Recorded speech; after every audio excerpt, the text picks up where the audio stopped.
வணக்கம் நண்பா, நாமளுக்கு இந்த வீடியோவில் பார்க்க போகிறது அதர்வா நடிப்பில் வெளியே வந்திருக்கிற DNA இந்த படத்தோட மூவி ரிவ்யூ தான் பார்க்க போகிறோம். இந்த படத்தோட ஆன்லைன் எடுத்துக்கிட்டிங்கன்னா அதர்வா பிரேக்கப்பில் தண்ணி அடிச்சு சுற்றிட்டு இருக்கிறார். ஆனால் இவரோட ஃபேமிலிங்கிறது படிக்காதவங்க ஒரு மாதிரி ஏகப்பட்ட பேர் டிகிரி வாங்கி ஒரு ரெப்யூட்டடான ஃபேமிலிங்கிறத காட்டுறாங்க. இந்த இடத்துல அதர்வா இப்படி இருக்கிறதுனால சேட்டன் வந்து முடிவு எடுக்கிறாரு. அவங்க அப்பா சரி அடுத்த தம்பி வர இருக்கான், இவனுக்கு ஏதோ ஒரு பொண்ணை பார்த்து கல்யாணம் பண்ணி வச்சிரும் அப்படின்றாரு. அப்படி பார்த்த பொண்ணு தான் நிமிஷா. இவங்களுக்கு பார்டர் லைன் டிசார்டர்னு ஒரு விஷயம் இருக்கு. அடிக்கடி சிரிப்பாங்க, கொஞ்சம் லூஸ் மாதிரி நடந்துப்பாங்கன்னு வச்சுக்கோங்க. இப்படி இருக்கிற பொண்ணை தெரிஞ்சே இவன் தலையில் வந்து கட்டி வைக்க பார்க்குறாங்க. இந்த விஷயம் அதர்வாக்கு தெரிய வர பரவாயில்ல, நான் கல்யாணம் பண்ணிக்கிறேன், நாங்கள் சந்தோஷமான லைஃப்ல லீட் பண்ணுவோன்றாங்க. அப்படி தான் வந்துட்டு படம் மூவ் ஆகுது. அழகாக வந்து லைஃப் லீட் பண்ணியிருக்காங்க. குழந்தைய பிறந்துருச்சு. ஆனால் ஹாஸ்பிட்டலில் குழந்தை பிறந்த 10வது நிமிஷத்தில் இவங்களோட குழந்தைங்கிறது வந்துட்டு வேற ஒருத்தன் கைக்கு போயிருச்சு. குழந்தை ஸ்வாப் ஆயிடுச்சு. உண்மையாக வந்துட்டு தெரிஞ்சுதான் மாற்றிருக்காங்க. குழந்தை யாரும் கடத்தல. இப்போ யார் மாற்றிருப்பா, எதுக்காக மாற்றிருப்பா, இவங்களோட குழந்தை எப்படி கண்டுபிடிக்க போறாங்க படத்தோட மீதி கதையாக வந்துட்டு இருந்துச்சு. இந்த படத்தோட பாசிட்டிவ்ஸ் அதர்வா ரொம்ப சூப்பராக வந்துட்டு பண்ணியிருந்தாரு. ஃபர்ஸ்ட்லேருந்து கடைசி வரைக்கும் போலீஸ் பண்ணக்கூடிய வேலைகள்லாம் வந்துட்டு இவர் இறங்கி பண்ணிட்டு இருந்தாருன்னு தான் சொல்லி ஆகணும்.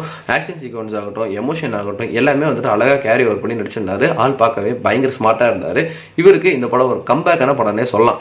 நிமிஷா இவங்க ரெண்டு பேர்த்தோட பேருமே ரொம்ப சூப்பராக இருந்தது. நிமிஷாக்கு அந்த பார்டர் லைன் டிஸார்டர் இருக்கு இல்லையா, அது வந்துட்டு அழகாக பர்ஃபார்ம் பண்ணியிருந்தாங்க. அந்த ரோலில் பொண்ணு பார்க்க வர காட்சிகளை அம்மா சொல்லிக் கொடுக்குற விஷயத்தை அப்படியே சொல்லிட்டு போய் நிற்கிறது, திடீர்னு வாய் விட்டு நல்லா வந்துட்டு பேசுறது, ஒரு சில நேரத்தில் நடந்துக்கிறாங்க, திடீர்னு ஒரு சில நேரத்தில் இப்படி நடந்துக்கிறாங்களே அந்த கேரக்டர் மேலே நமக்கு வரக்கூடிய விஷயங்கள் ஸோ ரொம்ப சூப்பராக இருந்தது. ஃப்ரெண்ட்ஸ் வரும்போது ஏன் இந்த லூஸ் பொண்ணு வந்துட்டு கல்யாணம் பண்ணிக்க வச்சுக்க மாட்டீங்களா அப்படின்ட்டு ஃப்ரெண்ட்ஸ் பார்த்து கேட்குற விஷயங்கள் எல்லாமே வந்துட்டு ரசிக்கப்படியே போயிட்டு இருந்தது. அவங்களுக்கான அந்த எமோஷன் சீக்வன்ஸ் வந்து ரொம்ப அழகாக வந்துட்டு இருந்துச்சுன்னு சொல்லலாம். அதுக்கப்புறம் படத்தை த்ரூ அவுட் அதர்வா தான் தன்னோட ஷோல்டர் வந்துட்டு தாங்கி கொண்டு போகிறாங்க. ஹீரோயினை அப்பப்போ வந்துட்டு காட்டிட்டு வந்துட்டு போகிறாங்க. ஆனால் இந்த சீக்வன்ஸில் வந்துட்டு அதர்வாக்கான ஆக்ஷன் சீக்வன்ஸ் நல்லா இருந்தாலுமே பலுக்கட்டாயமாக அந்த ஆக்ஷன் சீக்வன்ஸ் வந்து திணிச்ச மாதிரி தான் இருந்தது.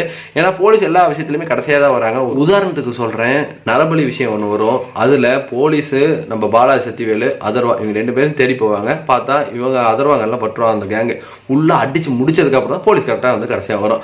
இதுக்கு அடுத்தது குழந்தைய ஒருத்தர் தான் கடத்துறான்னு சொல்லி அவங்கள வந்துட்டு போலீஸ் ஃபுல்லாக சரண்டர் பண்ணிடும். அதர்வாவும் அங்கே தான் இருப்பான். அதர்வாவுக்கும் அவனுக்கும் அவங்க கேங்குக்கும் ஒரு காலம் ஒரு சண்டை போகும். அந்த சண்டைலாம் முடிஞ்சதுக்கப்புறம் சரண் பண்ண போலீஸ் திரும்ப வந்துருக்காங்கன்னு ஓடி வந்து அவங்களுக்கு பிடிக்கும்.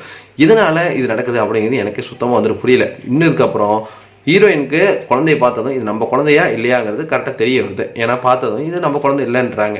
அப்படி தன்னோட குழந்தைய கையில் வாங்குறதுக்கான கிளைமேக்ஸில் ஒரு காட்சி வருது. டப்புன்னு அவங்களால வந்துட்டு இது என் குழந்தை தான் சொல்லவே முடியல. படம் பார்க்குற நம்ம இது அது உன் குழந்தை டப்புன்னு சொல்லுன்னு நாம் வந்து கத்திட்டு இருக்கிறோம். ஆனால் அவங்க கேஷெல்லாம் வாங்கிட்டு இருந்தாலும் கொடுத்தாங்க. முழுசாக வந்துட்டு என்னால் வந்துட்டு ஏற்றுக்க முடியல. ஏன்னா கையிலே வச்சிருக்காங்க. அப்போ இவங்களுக்கு மறந்துடுச்சு அவங்க குழந்தை என்னங்கிற அந்த மாதிரியான காட்சிகள் வந்துட்டு இருந்துச்சு. மித்தபடி எனக்கு இந்த படங்கிறது வந்துட்டு நல்ல ஒரு சாட்டிஸ்ஃபேக்ஷன் வந்துட்டு கொடுத்துச்சு. திருப்தியாக இருந்தது. ஃபேமிலியாக போயிட்டு தாராளமாக பார்க்கலாம். இந்த மாதிரி சின்ன சின்ன குறைகள் இருந்தாலுமே ஒரு நல்ல படம் பார்த்த ஃபீல் வந்துட்டு எனக்கு கொடுத்துருந்தது இந்த DNA. நீங்கள் இந்த படம் பார்த்தீங்கன்னா உங்களுக்கு எப்படி இருந்தது நம்மளோட கமெண்ட் செக்ஷனில் தட்டி விட்டுருங்க. படத்தோட கிளைமேக்ஸில் வந்துட்டு உச்சக்கட்டம் இந்த அரண்மனை வந்துட்டு பார்த்த மாதிரி ஒரு டெவோஷனல் போல் வந்துட்டு அழகாக வந்துட்டு படத்தை வந்துட்டு முடிச்சிருந்தாங்க. நன்றி, வணக்கம்.